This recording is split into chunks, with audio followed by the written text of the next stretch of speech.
Değerli dinleyiciler, bugün 1405-ci ilin Ordibeheşt ayının 18-i, 2026-cı ilin May ayının 8-i Araz News Radyosu'nun xəbər bültəni ilə qarşınızdayım. Xəbər başlıqları: Hürmüz boğazında İran ve Amerika arasında doğuran çatışma, Güney İran'da hücumlar, partlayışlar ve karşılıklı ateşle keçən gərgin gecə. Washington Post: Amerika İran'ın neft altyapısını ve Xarç adasını hedef almalıdır. İsrail Ordu İstihbaratının sabiq başkanı: İran'ın nükleer ve raket programı hələ də məhv edilməlidir. Şərqi Azərbaycan ustanları: savaş sürəsində ustana 2000'den çox mərmi və bomba düşdü. İnsan Hakları İzləmə Təşkilatı: İrandakı edam dalgasını durdurmak için global baskıya ihtiyaç var. İranlı məqam: Birləşmiş Ərəb Əmirliklərinə yönəlik baxışımız Irak Kürdistanı ilə eyni hala gəldi. Amerika ordusu dəniz mühasirəsi sürecində İranın 166 milyon boşqadan çox neft daşımasını əngəllədiyini açıqladı.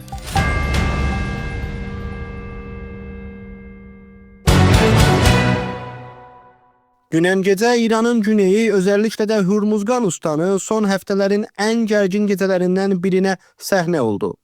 Olaylar yerli saatla təxminən 21:25'də Geşm adası, Bəndər Abbas, Bəndər Xomeyr, Minab, Sirik və Bəndər Konqrə güclü patlayış səsləri ilə başladı. Tanıqlar göy üzündə qırmızı ışıqlar gördüklərini və dənizdə nizami hərəkətlilik yaşandığını bildirdilər. Sepaha yaxın media Təsnim xəbər ajansı Hürmüz boğazında İran gücləri tərəfindən dəniz operasyonu keçirildiyini, boğazdan icazəsiz keçmək istəyən bəzi gəmilərə xəbərdarlıq edildiyini iddia etdi. Saatlar sonra Fars xəbər ajansı Bəndər Abbas yaxınlarında Sepah gücləri ilə kimliyi açıqlanmayan bir düşmən arasında çatışma çıxdığını bildirdi. İran mediası bu düşmənin möhtəmələn Birləşmiş Ərəb Əmirlikləri olduğunu irəli sürdü. Geçimdəki Bəhmən iskeləsində bəzi ticari təsislər xəsarət gördü. Təsnim xəbər ajansı Bəndər Abbasda hava müdafiə sistemlərinin 2 kiçik insansız hava aracı məhv etdiyini bildirdi. Saat 23'də Tehranın batısında və Şəhran çevrəsində hava müdafiə sistemləri aktiv hala gəldi. Gecə yarısına doğru Amerika ve İsrail medyası da gəlişmələri yayımladı. Fox News üst düzey Amerikalı məqamlara dayanarak Amerika ordusunun Bəndər Abbas, Geşm ve Minabdakı Bəndər Kurgan dəniz kontrol nöqtəsini hədəf aldığını bildirdi. Qaynaqlar bu hücumların İran rejiminin Hürmüz boğazında etdiyi eylemlere cevap olduğunu, ancak savaşın tamamen yeniden başlaması anlamına gəlmədiyini bildirdilər. Buna karşılık Xatemül Ənbiya mərkəzi qərargahı Amerikanı ateşkəsi pozmakla suçladı ve İran tankeri ile Fuceyra atıklarında başka bir geminin hedef alındığını iddia etti.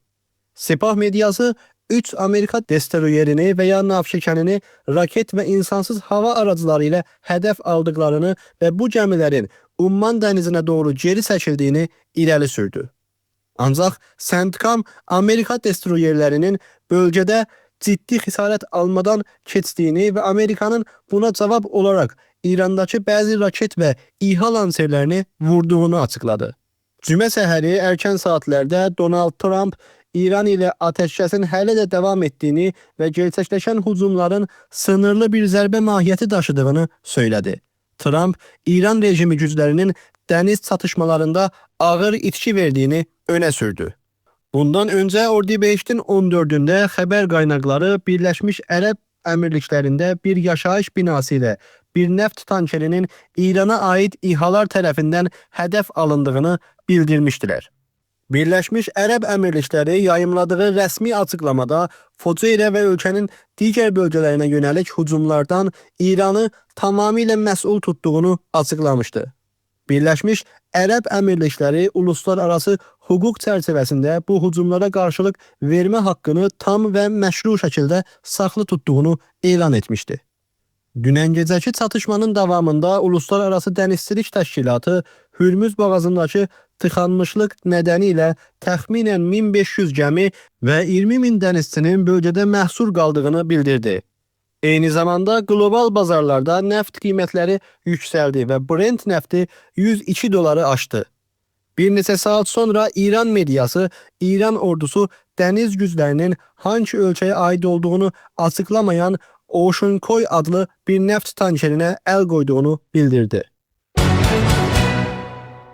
Washington Post qəzetində yayımlanan bir analiz yazısında Donald Trump'ın İran savaşını necə sonlandıracağı mövzusunda yanlış addımlar atması halında Amerikanın ilk nizami qazanclarını itirə biləcəyi və zəfərdən məğlubiyyət çıxara biləcəyi ifadə edildi.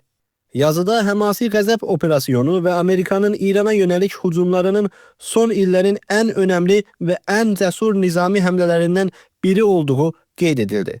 Ancaq atəşkəsin və müzakirələrin irəli aparma biçiminin bütün tabloyu dəyişdirə biləcəyi ifadə edildi. Hürmüz boğazındakı Azadlıq Projesi operasyonunun durdurulması və İran rejiminin gəmiləri ilə Birləşmiş Ərəb Əmirliklərinin Fuceyra limanına yönelik hücumlarına Amerikanın sınırlı təpki verməsi Tehran tərəfindən Washingtonun zəifliyi olaraq görüldü. Məqaləyə görə İran rejimi Trump'ın savaşı yenidən başlatmakta istəmədiyi nəticəsinə çatdığı və enerji qiymətlərindəki artış ilə Hürmüz boğazı böhranının Amerika üzərində baskı oluşturduğunu düşünməkdədir. Washington Post ayrıca ateşkəsdən sonra İranda edamların və iç baskının artdığını xatırladaraq İran rejiminin geri addım atmadığını, əksinə içəridə və bölgədə daha hücumcu bir siyasət izlədiyini yazdı.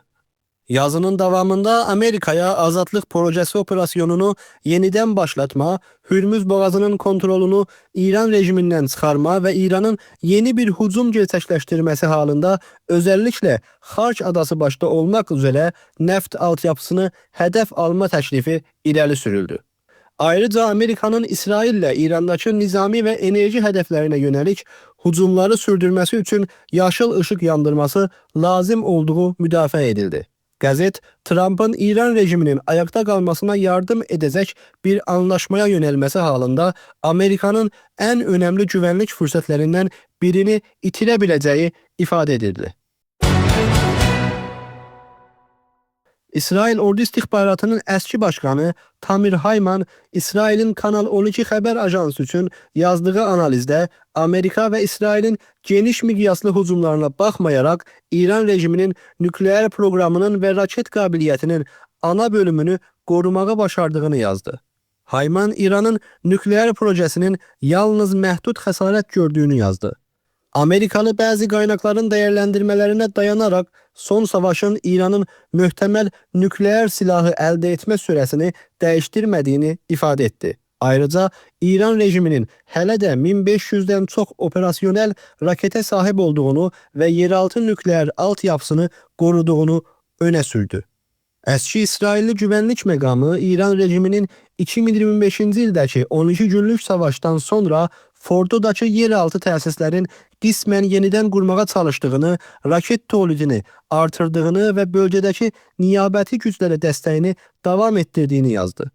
Ayrıca üst düzey fərmandehlərin bir bölümünün öldürülməsindən sonra İran'ın fərmandehi yapısının mərkəzi olmayan və dayanıklı bir biçimdə yenidən qurulduğunu qeyd etdi.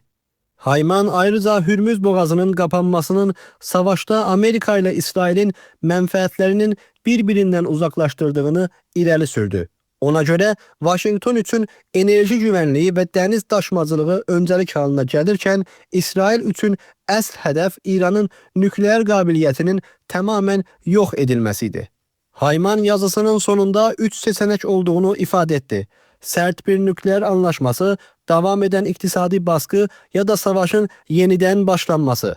Eğer savaş yeniden başlarsa bunun doğrudan İran'ın nükleer qabiliyyətinin tamamen yok edilmesine fokuslanması lazım olduğunu bildirdi.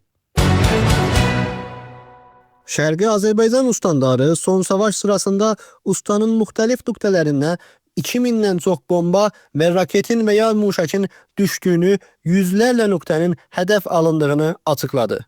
Araz News'un Sepaha yaxın Fars xəbər ajansına istinadən verdiyi bilgilərə görə Şərqi Azərbaycan ustandarı Bəhram Sərməst ustanın son savaşda ana çatışma bölgələrindən biri olduğunu söylədi.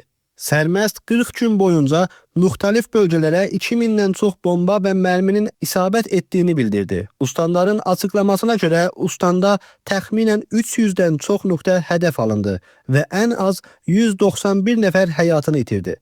Ayrıca altyapı, sənət təsisləri, əkinçilik və turizm sektorlarında böyük xəsarət oluşdu. Ustandar indiyə qədər 310 iqtisadi müəssisənin xəsarət gördüyünü təsbit edildiyini və toplam maddi itkinin 18 min milyard tüməndən çox olduğunu təxmin etdi. Təxminən 2000 nəfərin savaş nədənilə işini itirdiyini ya da işsizlik riski ilə qarşı-qarşıya qaldığını da təsdiqlədi. Sərməst ayrıca İrandakı mərkəziyyətçi idari yapının böhran dönəmlərində yetərsiz qaldığını bildirdi. Mövcud qanun və bürokrasinin savaş qaydaları ilə uyumlu olmadığını, verilən səlahiyyətlərin uygulamasının belə gecikmələr və bürokratik əngəllərə taxıldığını ifadə etdi. Ustandar ayrıca Təbriz Bolberinqsazi fabrikasının tamamən yıxıldığını açıqladı. Güney Azərbaycanın ən əsri sənət təsislərindən biri olan bu fabrika uzun illərdir idarə etmə və iqtisadi sorunlarla qarşılaşmışdı.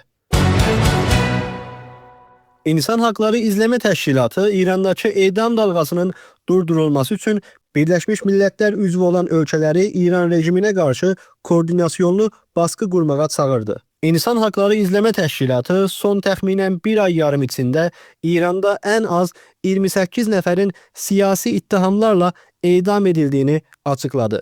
Təşkilatın araşdırmaçılarından Bahar Səba bu şəxslərin müttəhəm əsas haqlarının belə riayət olmadığı məhkəmələrdə mühakimə edildiyini bildirdi. Səba ayrıca etirafların baskı və işgəncə altında alındığını söylədi. Səba İran rejiminin edam cəzasını toplumda qorxu yaratmaq üçün bir vəsilə olaraq istifadə edildiyini vurğuladı. İnsan Haqları İzləmə Təşkilatı Birləşmiş Millətlər üzvlərinə ortaq və koordinasyonlu addımlar ataraq İran hökumətinə qarşı edamların durdurulması üçün baskı yaratmağa çağırdı. İran Məclisinin Milli Güvənlik və Xarici Siyasət Komisyonunun üzvü Əli Xəzəryan İran rejiminin Birləşmiş Ərəb Əmirliklərinə yönəlik baxışının dəyişdiyini və artıq Tehranın Əraq-Kürdistan bölgəsinə yönəlik siyasəti ilə bənzər hala gəldiyini söylədi. Xəzəryan İran Dövlət Televizyonuna verdiyi müsahibədə İran rejiminin Birləşmiş Ərəb Əmirliklərini düşmənin düşərgəsi olaraq dəyərləndiyini bildirdi. İranlı məqam ayrıca əmirliyin İrana qarşı yaşanan hücumlarda doğrudan ya da dolaylı rol oynamış ola biləcəyini iddia etdi. Xəzəryan İranın əmirlik ilə qonşuluqda ilişkilərinin artıq keçmişdə olduğu kimi dəyərləndirmədiyini və Tehranın bu ölkəyə yönəlik əmniyyət açısından baxışının dəyişdiyini söylədi. Amerika Mərkəz Qüvvələri Fərmandehligi CENTCOM-ın dəniz mühasirəsinin başlamasından bu günə, yəni cüməyə qədər İran limanlarına giriş ya da çıxış etmək istəyən 70-dən çox neft tankerinin durdurulduğunu açıqladı. CENTCOM-ın X platformunda yayımladığı açıqlamada bu ticari gəmilərin toplamda 166 milyon boşqadan çox İran nəfti daşıma qabiliyyətinə sahib olduğu bildirildi.